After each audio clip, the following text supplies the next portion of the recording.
Rav Shimshon Pincus told over the following story that he said really is a mashal, but the story happened. There was a doctor who was in the ICU, and at the time, there were a number of doctors who were in the ICU, and they were caring for their patients, but one night, he was the only one that was on call. He was going to take care of the ICU pretty much by himself. Yes, there were some nurses, but he was the only doctor on staff. And then he was told, do the following.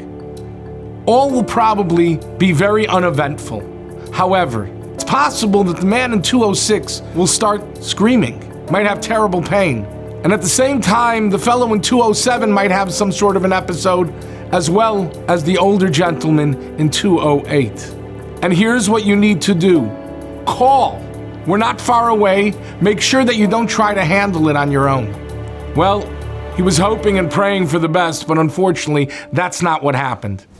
A few hours into his shift, all of a sudden he heard the man in 206 screaming.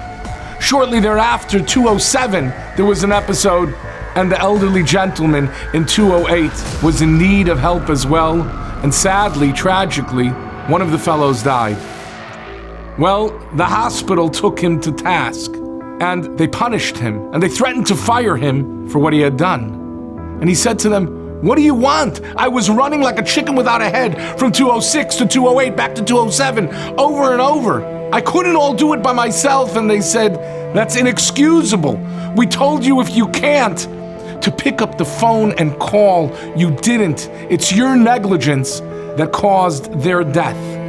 Zokt Reb Shimshon Pincus, sometimes a person is in the middle of an nisayon, and he can't. We're human beings. We're not malachim.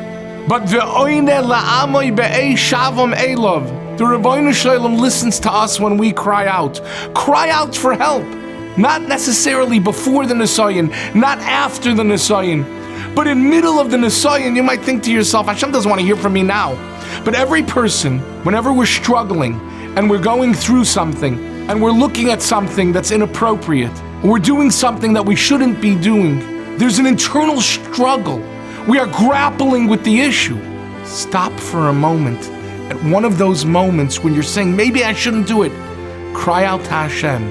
The